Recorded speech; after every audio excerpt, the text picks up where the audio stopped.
Corona वबा के पेश नजर अलीगढ़ मुस्लिम यूनिवर्सिटी इंतजामिया ने जिन दाखिला इम्तिहानात को मुलतवी किया था, आज इसकी नई तारीखों का ऐलान कर दिया गया है। इंतजामिया इस मरतबा मुल्क भर में इजाफी सेंटर कायम करके तलबा के इम्तिहानात कराने का फैसला किया है। वहीं कोविड के दौर में सोशल डिस्टेंसिंग के साथ गाइडलाइन पर अमल करते हुए हर सेंटर पर आइसोलेशन रूम भी बनाया जाएगा। अलीगढ़ मुस्लिम यूनिवर्सिटी के कंट्रोलर इम्तिहानात प्रोफेसर मुजीबुल्लाह जुबैरी ने न्यूज़ 18 से बात करते हुए बताया कि तलबा को आमदोरफ्त में दिक्कतें न हो, इसलिए कुछ नए सेंटर कायम किए जाएंगे। वहीं हमने तमाम इम्तिहानात की तारीखों को करीब करीब रखा है ताकि जो तलबा एक से जायद इम्तिहानात में शरीक हो रहे हैं वो अपने सेंटर पर पहुंचकर तमाम इम्तिहानात में शरीक हो सकेंगे।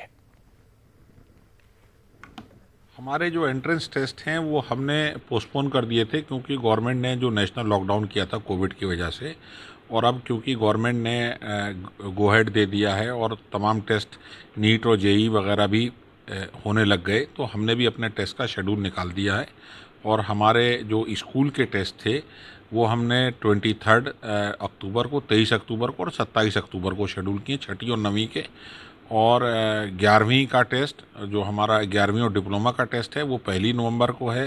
बीए बीएससी का टेस्ट 8 नवंबर को है। बीटेक का टेस्ट 9 नवंबर को है। बीएलएलबी का टेस्ट 10 नवंबर को है। कोशिश ये करी है कि जो बच्चे अगर जैसे 12वीं वाले बच्चे हैं तो उनके टेस्ट अगल बगल लगाए जाएं ताकि अगर उन्हें भी इस कोविड के हालात में कम चलना पड़े और एक बार अगर अपने सेंटर पहुँचे तो 2-1 टेस्ट अगर उन्हें देने हैं तो साथ साथ दे लें। शहरियत तरमीमी कानून के खिलाफ 15 दिसंबर 2019 को अलीगढ़ मुस्लिम यूनिवर्सिटी में हुए हंगामी हालात के बाद तलबा पर दायर मुकदमात के सिलसिले में आज तलबा ने जानिब हसन की क़यादत में खामोश एहतजाज करते हुए उत्तर प्रदेश के ईडीजे लॉ एंड ऑर्डर के नाम अर्ज़दाश्त जिला इंतजामिया को पेश की। वहीं अर्ज़दाश्त वाइस चांसलर एएमयू के नाम भी दी गई। अर्ज़दाश्त में कहा गया कि पुलिस ने बेगुनाह तलबा पर मुकदमे कायम किए हैं और कई की गिरफ्तारियां भी हुई। हमारा मुतालबा है कि पुलिस अफसरान इन मुकदमात पर असर नौ गौर करें और तलबा के मुस्तकबिल के साथ खिलवाड़ न होने दें।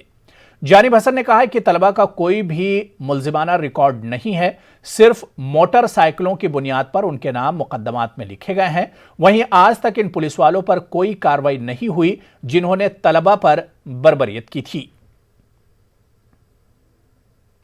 जितने भी लड़के हैं, जितने लड़कों को गिरफ्तार किया, कोई किसी भी लड़के पर कोई भी क्रिमिनल चार्जेस या उनका कोई भी रिकॉर्ड ऐसा है नहीं है।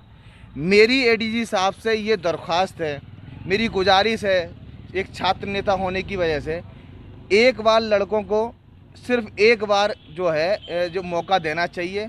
लड़कों पर जो फर्जी मुकदमे लगाए गए हैं या तो इंक्वायरी सेटअप करें या फिर फर्जी मुकदमों को खुद ही तत्काल उसको ख़त्म करें। इसी की एक डेलीगेशन, यूनिवर्सिटी का एक डेलीगेशन जिसमें कुछ टीचर्स हों, वाइस चांसलर उनसे नॉमिनेट करेंगे और कुछ यूनिवर्सिटी के एडमिनिस्ट्रेशन के लोग हों, 1-2 स्टूडेंट रिप्रेजेंटेटिव हों, वो एडीजी लॉ एंड ऑर्डर से जा कर के मिले और मिलने के बाद में जो हमारे जो मसले अभी इसमें इन्होंने उठाए हैं वो उनके सामने रखें और उनसे दरख्वास्त करें कि साहब जो इनोसेंट, ये बात देखिए बार बार जो है वो ये कर रहे हैं कि जो इनोसेंट बच्चे हैं जिनके खिलाफ कोई कॉन्क्रीट एविडेंस नहीं है उनको इस मुकदमे से बरी किया जाए, क्योंकि इससे उनका कैरियर पे फ़र्क पड़ेगा।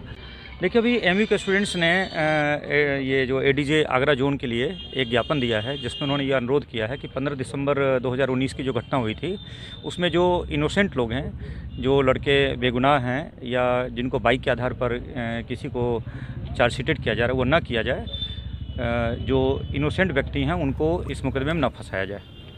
तो मैंने ज्ञापन प्राप्त कर लिया जिला प्रशासन की ओर से और हम इनको एडीजी जोन आगरा को हम इसको भिजवा देंगे कार्रवाई करने के लिए।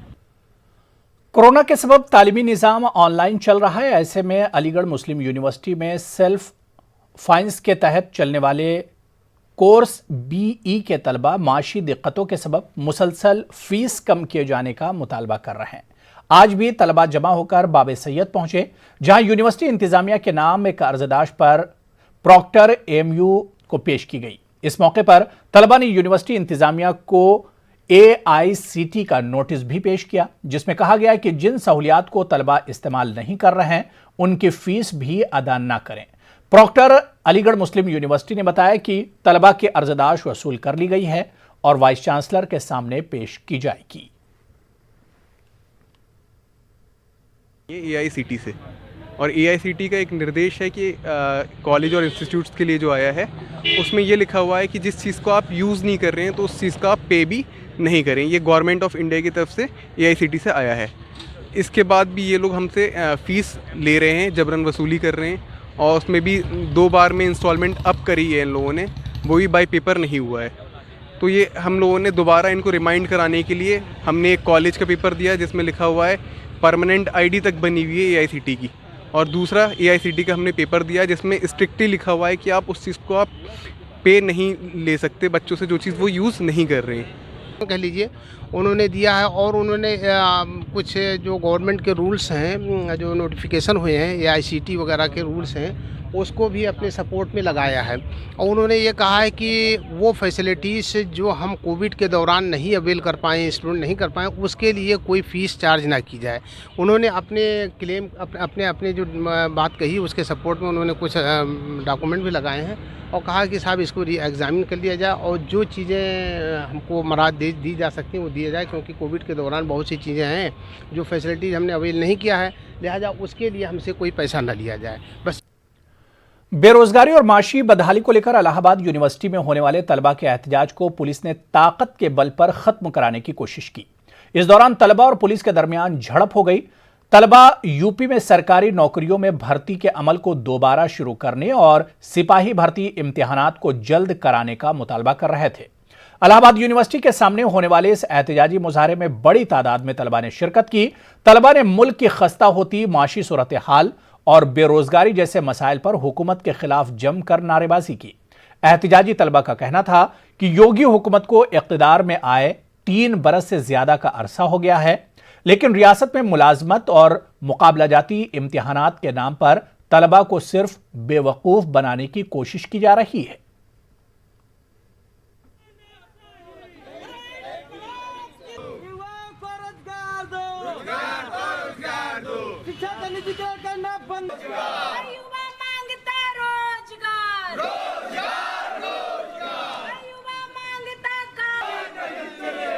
संस्थानों पे हमला बंद करो, बंद करो, बंद करो, पे हमला हम अपना अधिकार मांगते नहीं, किसी से भीख मांगते।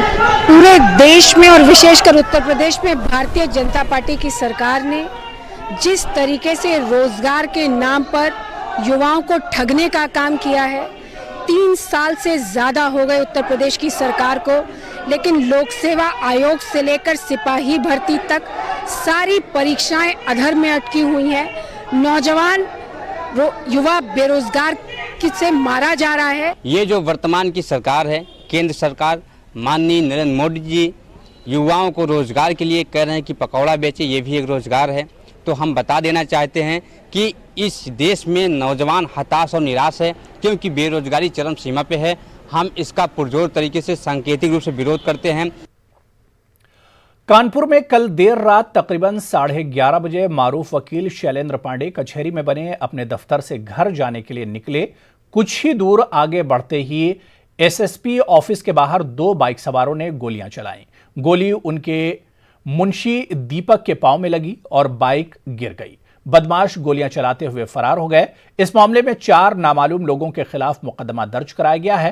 पुलिस मामले की जांच में जुट गई है।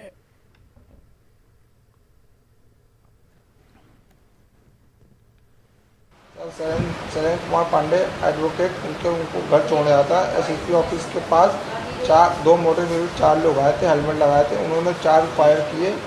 भैया को बचाने उनको लगी ना लग पाई तो मैं लगी गोली, उनको चलाई उनके ऊपर, शैलेंद्र पांडे ऊपर।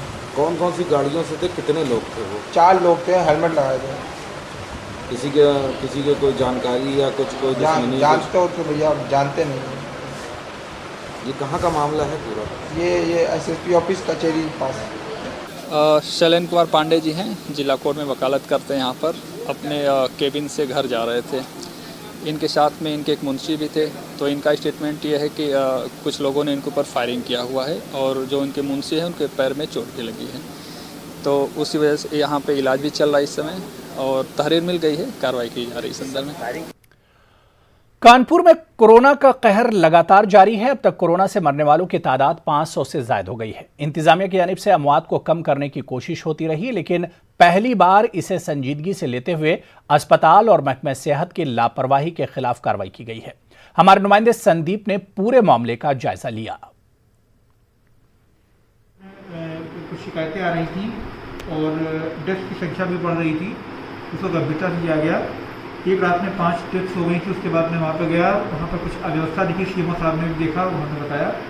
उसके बाद एक 30 सदस्यीय टीम गठित की गई। एडीएम सिविल सप्लाई डॉक्टर बसंत अग्रवाल खुद डॉक्टर हैं और सीएमओ साहब और एनेस्थीसिया डिपार्टमेंट के जीएसपीएम मेडिकल कॉलेज के स्तर पे लगातार प्रयास कर रहे हैं इसे कंट्रोल करने के। फिर भी इस तरह की लापरवाही उचित नहीं है और इस तरह की लापरवाही कॉस्ट ह्यूमन लाइफ, लोगों की जान जा रही है। तो इसको गंभीरता से लेते हुए उन पर कार्रवाई करने के लिए सर क्या कार्रवाई शासन स्तर पर भेजा है और कार्रवाई शासन स्तर पर विचार किया जाएगा और देखा जाएगा। सबके विचारों पर उचित कार्रवाई करेंगे शासन स्तर पर। कानपुर में लगातार कोरोना से मौत के आंकड़े बढ़ रहे हैं, जिसको देखते हुए शासन और प्रशासन ने कड़े कदम उठाए और वेंटिलेटर की संख्याओं को बढ़ाया, लेकिन फिर भी मौत के आंकड़े लगातार बढ़ रहे हैं। अब इस पर डीएम कानपुर ने एक्शन लिया है और काशीराम अस्पताल का औचक निरीक्षण करते हुए 4 डॉक्टरों को निलंबित कर दिया, क्योंकि वहां से ऐसी खबरें आ रही थी कि इलाज में लापरवाही बरती जा रही है। ये भी बताया जा रहा है कि डीएम कानपुर ने एक पत्र लिखा है जो स्वास्थ्य चिकित्सा सचिव को लिखा गया है और आने वाले दिनों में और डॉक्टरों पर भी कार्रवाई हो सकती है। कानपुर से संदीप सविता, न्यूज़ 18 उर्दू। 1 सितंबर से अनलॉक 4 की शुरुआत हो चुकी है, जिसमें 21 सितंबर से मजहबी मकामात में लोगों के शामिल होने की तादाद में भी रियायत देते हुए 100 लोगों के शामिल होने की इजाजत दी गई है। लेकिन इस ताल्लुक से मुकम्मल तौर पर गाइडलाइन जारी न किए जाने से मजहबी रहनुमाओं में बेचैनी का आलम है। खासतौर पर मंदिर, मसाजिद, गिरजा और गुरुद्वारों में इबादत के लिए आने वाले लोगों की तादाद को लेकर कोई वाज़ेह हिदायत जारी न होने से मजहबी और मिल्ली तंजीमों के जिम्मेदारान पसोपेश के आलम में हैं और हुकूमत से मजहबी मकामात को भी खोले जाने का मुतालबा कर रहे हैं। इसी सिलसिले में मेरठ में जमीयत उलमा हिंद शहर मेरठ और ऑल इंडिया मिल्ली काउंसिल के जिम्मेदारान और कारकुनान ने जिला और पुलिस इंतजामिया के आला अफसरान से मुलाकात करके अपने मुतालबात पेश किए। जब आपने बाज़ार खोल दिए, मार्केटें खोल दी, मॉल खोल दिए, शराब खाने खोल दिए और कोई सोशल डिस्टेंसिंग भी नहीं है वहाँ, तो फिर इन मस्जिदों के अंदर तो जो लोग आते हैं वो तो बाकायदा पाक साफ होकर आते हैं। इबादत करने के लिए क्यों नहीं मौका दिया जा रहा? मस्जिदों के अंदर वही 5 आदमी नमाज पढ़ रहे हैं, सोशल डिस्टेंसिंग के साथ पढ़ रहे हैं, तो भाई इबादत खाने जितने भी हैं, तो क्या यहीं से कोरोना फैल रहा है? बकिया किसी जगह से कोरोना नहीं फैल रहा, मार्केटों से कोरोना नहीं फैल रहा, शराब खानों से कोरोना नहीं फैल रहा, मॉल से कोरोना नहीं फैल रहा, मस्जिदों से और इबादत गाहों से, मंदिरों से, गिरजाओं से, गुरुद्वारों से कोरोना फैल रहा है। हमारी डीजीपी से बात हुई, हम लोगों ने मुतालबात ये रखे हैं कि जैसा कि हमको गाइडलाइन का पता चला है कि 21 तारीख से यूपी के अंदर जो है सामाजिक, धार्मिक और राजनीतिक जितने भी कार्यक्रम होंगे उसके अंदर 100 आदमियों को शामिल होने की इजाज़त दी जा रही है। ख़ास तौर से शादी ब्याह के लिए भी 100 आदमियों की परमिशन दी गई है। लेकिन हमने उसमें इस बात को बताया कि लेकिन मस्जिद, मंदिर, गुरुद्वारा और चर्च, इसका उन्होंने कहीं जिक्र नहीं किया है। इसलिए हमने इनसे ये मुतालबा किया है कि जब आप राजनीतिक और तमाम सामूहिक और इसी तरह के धार्मिक कार्यक्रमों के लिए 100 आदमियों को आप परमिशन दे रहे हैं 21 तारीख से, तो मस्जिद, मंदिर, गुरुद्वारा को क्यों न दे रहे हैं? शिवसेना और फिल्म अदाकारा कंगना रनौत के दरमियान पैदा हुआ तनाज़ा मुंबई और महाराष्ट्र के बाहर भी सियासी अखाड़ा बनता जा रहा है। कंगना के अलावा बीजेपी और इसकी झैली तंजीमें भी शिवसेना के खिलाफ खुलकर मैदान में आ गई हैं। आज मेरठ में भी हिंदू युवा वाहिनी ने कंगना की हिमायत और शिवसेना के खिलाफ एहतजाजी मुजाहरा किया और उद्धव ठाकरे का पुतला नजर आतिश किया। ये उद्धव ठाकरे के सरकार में जो कंगना रनौत हमारे देश की बेटी है, उसके साथ जो अत्याचार हो रहा है, उसका ऑफिस तोड़ दिया गया है, उसके साथ उसे चेतावनी दे दिया मुंबई में ना घुसने की, उसके विरोध प्रदर्शन में हमने उद्धव ठाकरे का पुतला फूंका है और इस पुतला फूंकने के साथ चेतावनी दे रहे हैं कि अगर इस कार्रवाई को उसने नहीं रोका तो हिंदू युवा वाहिनी भारत इससे ऊपर के स्तर पर जाएगी और इससे बड़े राष्ट्रीय स्तर पर प्रदर्शन करेगी। आज हमने प्रदर्शन इसलिए किया है कि जो कंगना रनावत भारत की बेटी, उसके ऊपर शिवसेना अत्याचार कर रही है। ये अत्याचार हिंदू युवा वाहिनी भारत बिल्कुल नहीं सहेगी। बिहार में असेंबली इंतखाबात से कबल आरजेडी को बड़ा झटका लगा है। पार्टी के मेमारों में एक रघुवंश प्रसाद सिंह ने इस्तीफा दे दिया है। रघुवंश प्रसाद ने एम्स से लालू प्रसाद यादव को खत लिखा है। उन्होंने लिखा है कि 32 वर्षों तक आपके पीछे खड़ा रहा, लेकिन अब नहीं। उन्होंने पार्टी, आला क़यादत, कारकुनों और आवाम का शुक्रिया अदा किया। पिछले कई दिनों से वो पार्टी से नाराज चल रहे थे।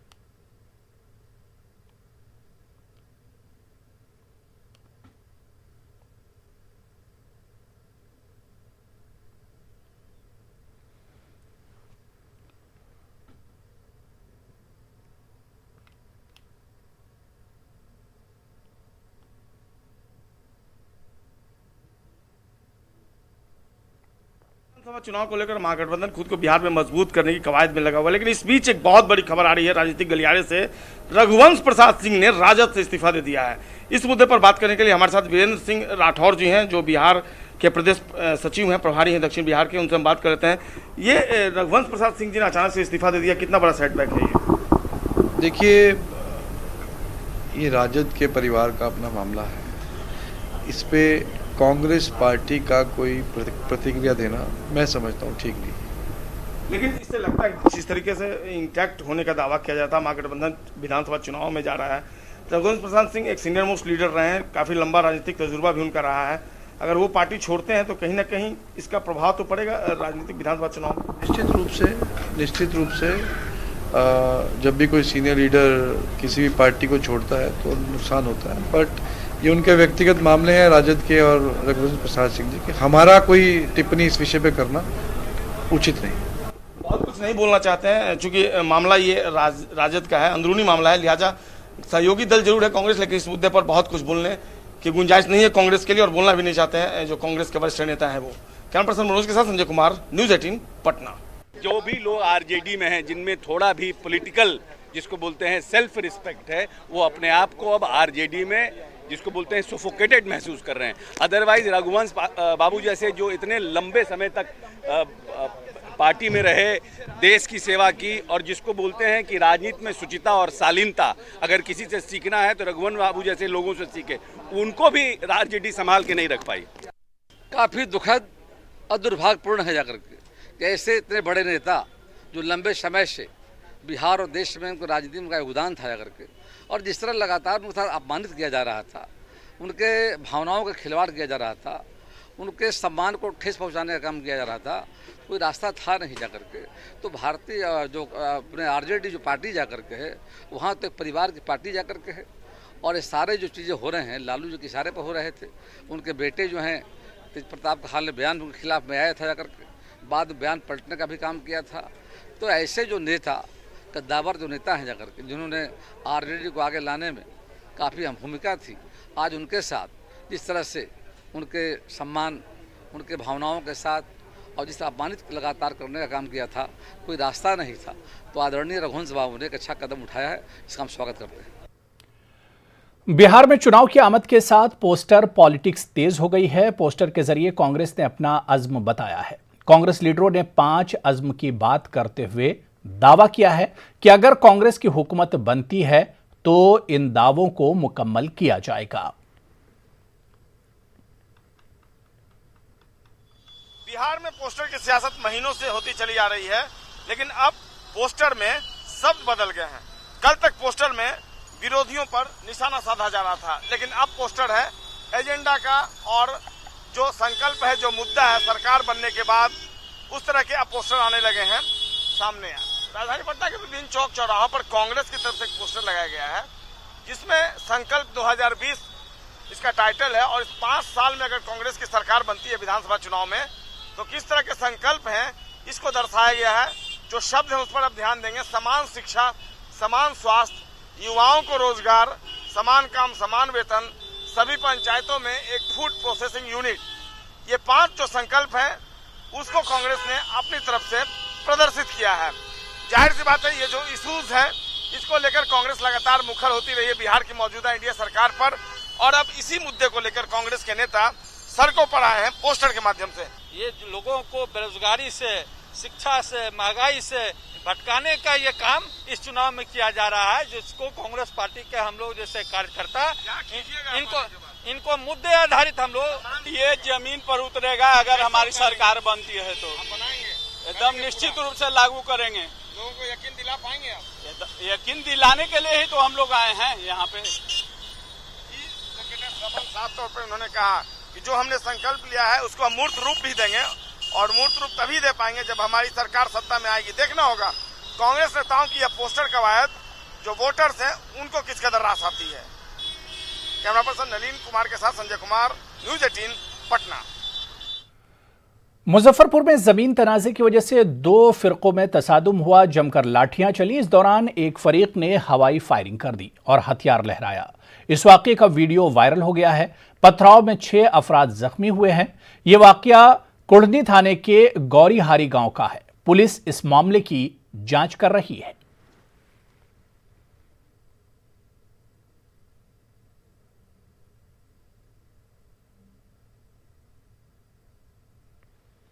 और अब जरा मुजफ्फरपुर की यह तस्वीर देखिए, जहां एहतजाज के दौरान लोगों ने स्कॉर्पियो सवार से मारपीट की।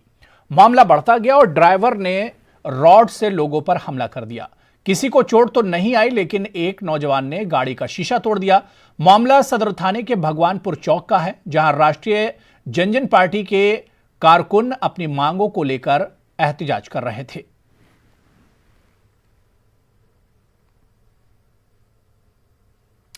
पटना के इलाके फतुहा में दबंगों ने के जरिए एक घर में तोड़फोड़ का मामला सामने आया है, जहां कुछ लोग मोहम्मद कैफ की सरजमीन पर किराएदार की हैसियत से रहते थे। इनका कहना है कि अचानक 10 से ज्यादा अफराद पहुंच गए और मकान खाली करने का फरमान जारी कर दिया। इस बात की मुखालिफत करने पर इन लोगों ने तोड़फोड़ शुरू कर दी और घर में रखे सामान को फेंक दिया। मुतासिर खानदान ने मामले की शिकायत दर्ज कराई है।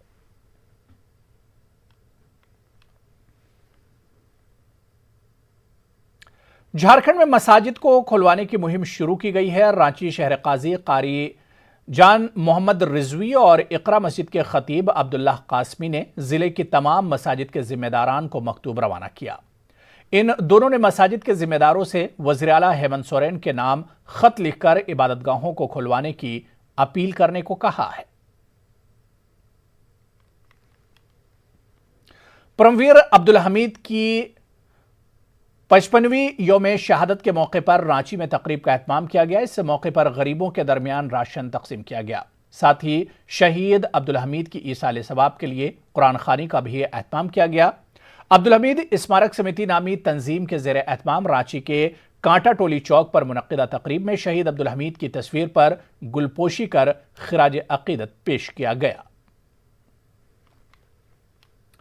तो मज़ीद ताज़ा खबरों के लिए आप लॉग इन कर सकते हैं news18urdu.com पर। आदाब।